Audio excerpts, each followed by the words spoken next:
Hi, my name is Grace of the Grace and Pearls Knitting Podcast, and this is everything I knit in 2024. The first thing I knit in 2024 was actually finished in January and started in December of 2023. This is my Little Cables Raglan. It is a free knitting pattern by Andrea Yetman. It has this lovely cable detail on the collar, raglan detail on the shoulder, and then the cable detail again on the sleeves. This is knit in the Farmer's Daughter Foxy Lady color Willow Creek.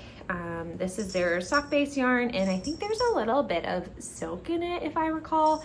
There's a lovely shiny sheen to it, and excuse the bells, that would be my cat Rosie, who may make her on screen appearance shortly because she's of course acting crazy. So anyways, it's this lovely mauvey pink color, which I thought would be great for the winters. The little cable raglan was great. I didn't really follow the raglan precisely because my gauge was always off. So I kind of did my own gauge math, and I added a few short rows in the back, but they definitely weren't enough. So and I don't love the way the collar cuts off my neck. So I'll probably rip this sweater out and redo it, either do another raglan with better short row shaping or do a whole other pattern entirely. But I really enjoyed the knit. I love the way the fabric feels. It does pill quite a bit, which comes with soft fabrics, but that's okay. On to the next. The next thing I knit in 2024 was a Dunedrifter by Wool and Pine. This is knit up in the Cascade Heritage, I think in the color Raspberry. This sweater is worked from side to side. This is a shoulder that you pick up in the round here, the sleeve, and then you eventually split, knit back and forth, add the V-neck section in, and then add the other sleeve. I'm pretty sure I did a mixture between the shorter size and the longer size to get kind of a medium, and I kind of wish I just did the longer size because it's a little bit too cropped for my liking. I really enjoyed the lace cable detail on the bottom with the garter stitch hem there. I find that it looks great with high-waisted shorts. It is a little bit warm for this summer, but there are definitely days in the spring and fall and the summer as well too where it's cool enough where I can wear it. The next tee I made is the Anna tee. This is by Sara Stark. Sorry, I've got my notes over there. This is a paid for pattern. It has a lovely saddle shoulder construction that you can see here. I just did twisted ribbing for the collar and all the hems and everything. This fits me perfectly. It cuts perfect length for me, and I would definitely make this t-shirt again. There is some neckline shaping, so it fits nicely, and it fits at the correct length where I like it. For the Anna tee, I use gloss fingering in the color black, and I think I used like a 2.5 needle. It's knit up at a pretty tight gauge, and I think if I were to use the yarn again, I would use a looser gauge on it, but it looks so polished, so I love this garment. The next garment on my list was a Tessellated Pullover by Andrea Mowry. This sweater was quite the project. I did it for the March to May knit along, and I think I finished pretty much on time. I want you to see the lovely color change. That was the back. This is the front here. You knit this sweater from the bottom up and then split knit back and forth and then join up again at the shoulder to create a lovely shoulder seam here. This is knit up in colors that I wanted to be very similar to her cardigan that she has, but I didn't want to pay like $250 for it. So this is knit up in Knit Picks palette for the lovely grayish blue color for the collar. The fuzz is Fiber Space Cumulus, I think in like their seafoam green, and then the color changing blue yarn is a shoppable the color changing yarn is a shoppable crazy color changing yarn that they have. I'll list everything below with all the details that I have, and also my Ravelry pages for everything that I have too. So anyways, this sweater was quite an accomplishment. I did knit one of the sleeves the wrong size, so here in like September, October, I ripped out one of the sleeves and then made it the correct size, and now it fits great. I do wish there was a little bit more positive ease whenever I knit something. My gauge swatch is pretty much always wrong, and I pretty much always am tighter than what the designer recommended. So I'm always doing my own gauge math, and this one I must have either calculated something differently or just was a little bit too tight with my knitting. So it's a little bit tighter than I thought it would be, but that's okay. I still wear it all the time. Next up for garments that I have here in person is the violet tee. This one's by Jessica McDonald. It also has a seam shoulder where you pick up for the back, knit towards the front, and then connect under the armhole. It's not quite a saddle shoulder per se, but I think it's something like a European shoulder or something like that. Very simple construction. I was a little bit confused on the pattern on how to measure the shoulder length to get the correct arm length. And I emailed Jessica and I didn't hear anything back, but eventually I figured it out and made a great sweater. So this is knit up in the Good Wool by Pearl Soho in their color. I think it's like Hyacinth or something like that. It's a lovely bubblegum hot pink color. And there's lovely lace detailing here on the bottom as well. That's where I like my lace to be, especially for summer garments. I don't like my bra strap showing. So I have it on lace at the bottom so I can wear a tank top or it'll be covered by my jeans. So last but not least, I am wearing my Peggy sweater solo. This is by Lene. This is using the Pearl Soho Good Wool in the color Boysenberry, I'm pretty sure. This I finished. This was my Thanksgiving knit. I did do different baubles. Caitlin Hunter has a YouTube channel and has a great bauble tutorial that I used. And then for the sleeves, instead of doing baubles, I did little Estonian knots instead. And I'll link what I used below. It's in my Ravelry page too, just because I didn't want the bulk on the sleeves. I do find that the sleeves are a little bit short. I don't know if you can see here, but they're kind of at a bracelet length here, and I may lengthen them eventually, but the sweater has quite a bit of positive ease on me, maybe like 5 inches or so in the sleeve and then like 6 inches or so in the body. So the short sleeves don't bother me whatsoever. A failed project that I had in 2024 was my wishbone sweater. And as you can see, I started up on a sleeve here, but there's a main detail there. Hopefully you can see right where I joined in underneath the sleeves. That's bothering me. I blocked this like 4 times and I couldn't get it out. There's a line through the center there that when I was weaving in one of my ends was shown quite a bit.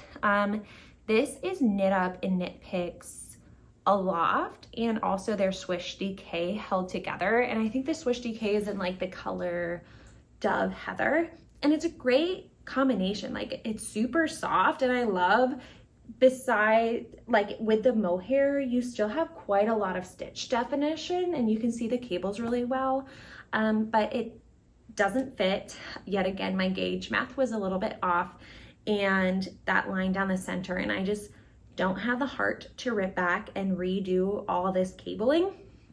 So what I've decided to do is rip it out and make a different sweater.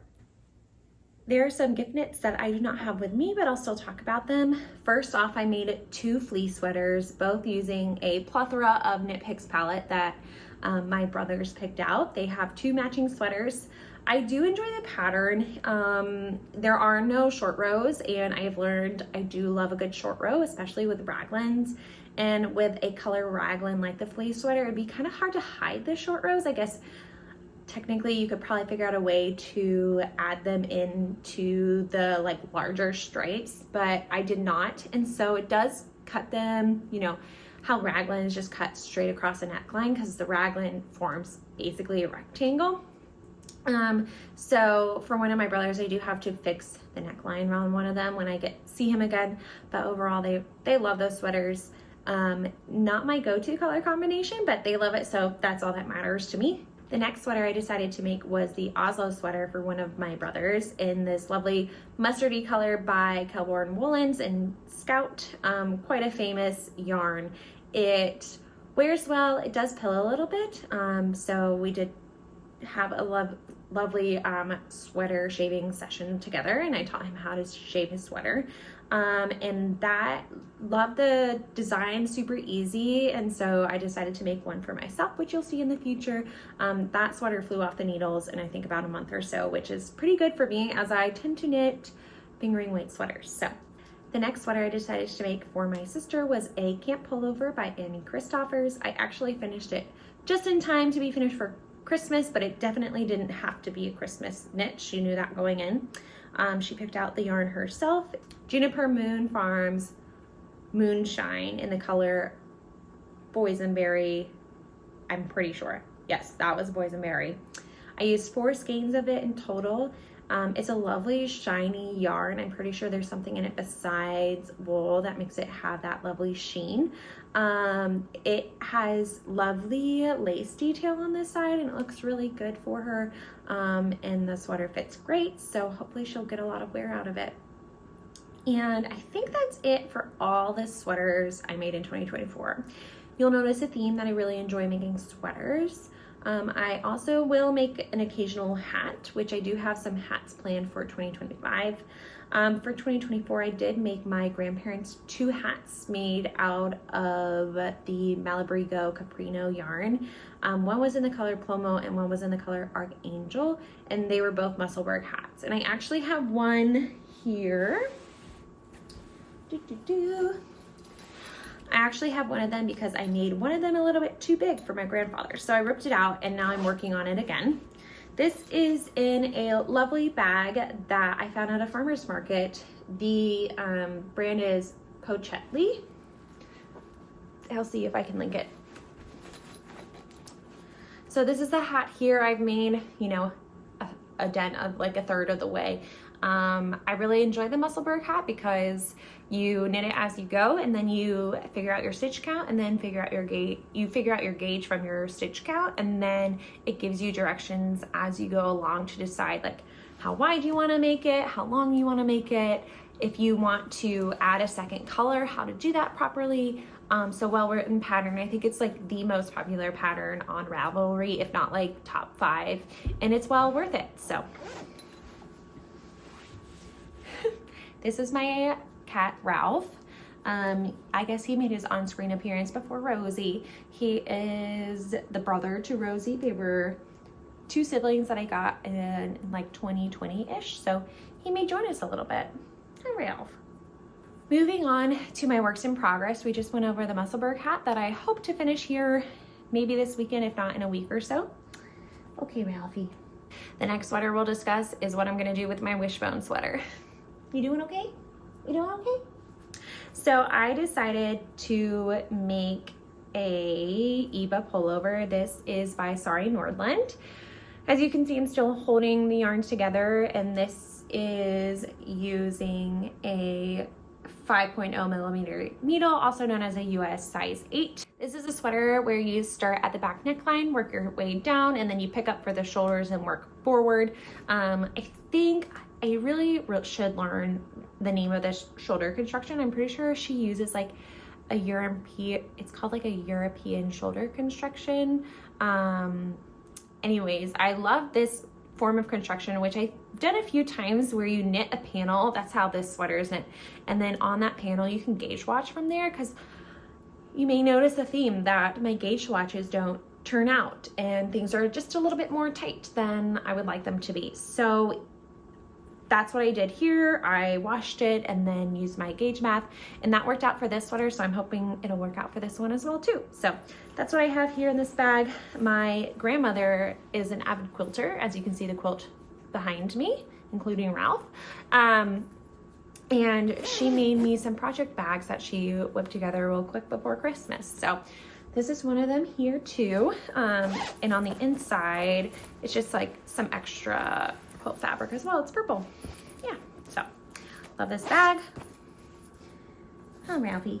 A cardigan that I thought was going to be done by 2024, but is still on my whips to do in 2025, is the Bloomsterjacka by Sandus Garn. This is a free pattern. I'm knitting this up in Pearl Soho's Good Wool, The pink is Vintage Rose and the white is just their natural color. I'm sure there's a color number to it, but I forget.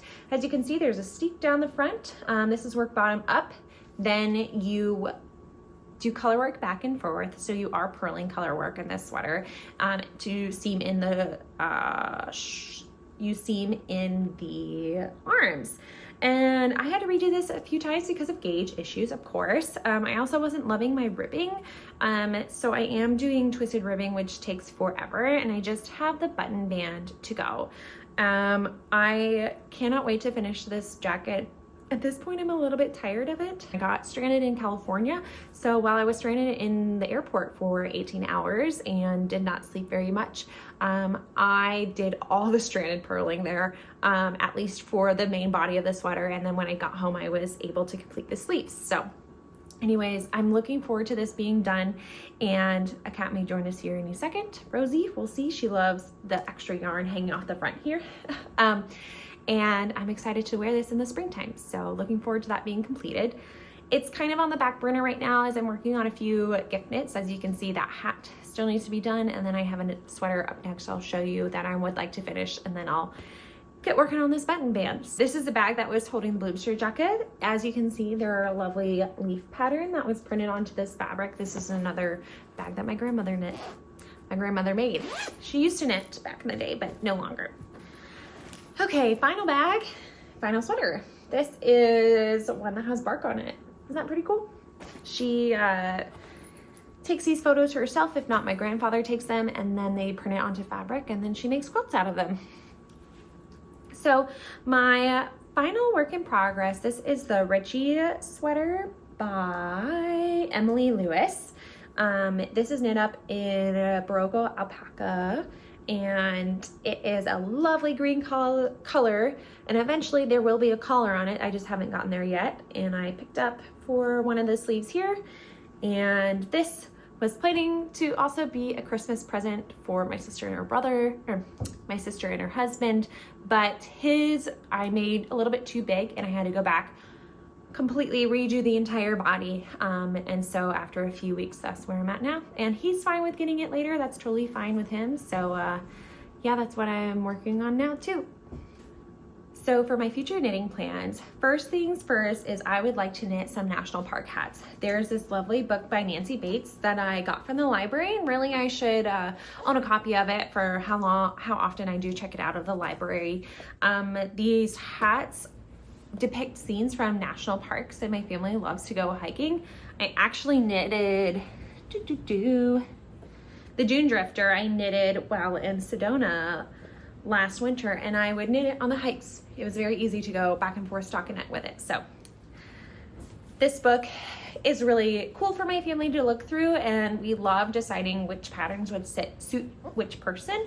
And each person did pick out a hat for the year, so I'll plan on making some of those once the yarn comes in. Most are knit up in Malbrigo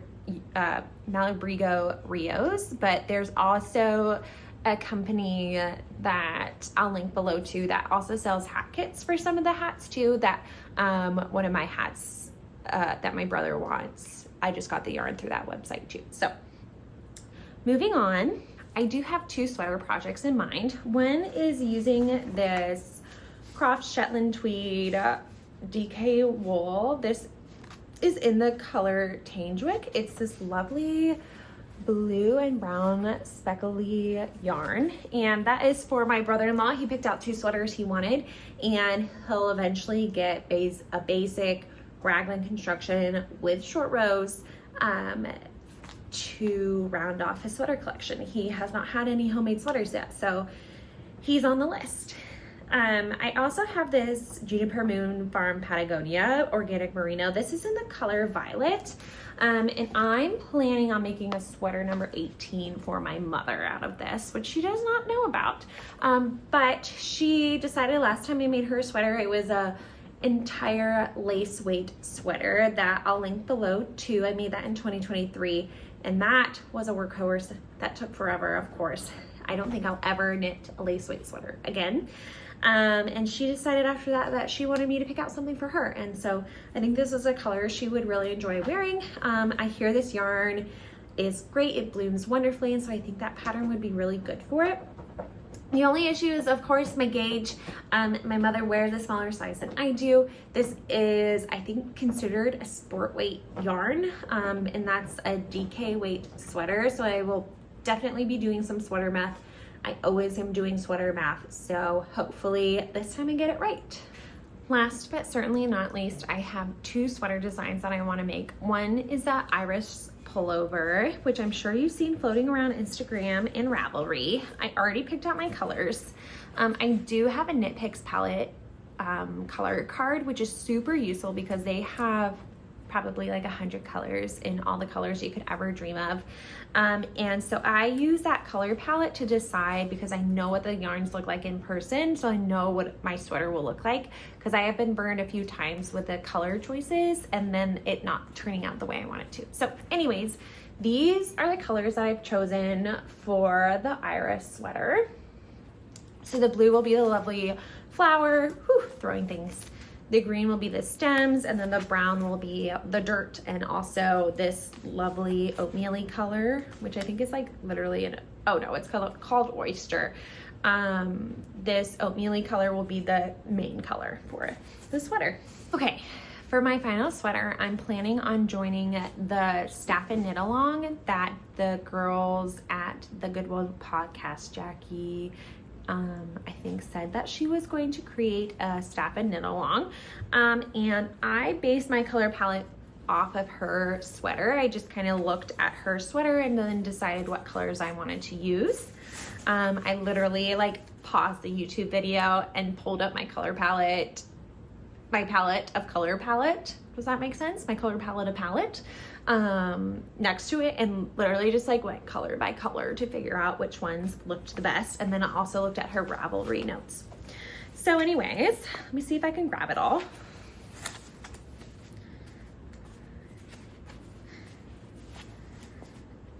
So this is a color palette that I chose for the staff and sweater. These yarns will be held double, and I've already created a Ravelry page with all the color details. I'll probably cast on the staff in first just to get a leg up on the knit along, because I do knit slower than other people. I do not crank out 20,000 sweaters a year, and as somebody who is used to fingering sweaters that take a long time, I want to make sure I have plenty of time for this sweater too. I'm also not sure how well I did when it came to yarn estimates, so it'd probably be good to get a head start just in case I need to add more yarn. So that's all I have in store for you today. I plan on recording every few weeks to give you updates on my knitting progress and if I made any of the goals that I made this year. And yeah, it was nice talking to you, and please like and subscribe if you enjoyed the video. Take care. Bye.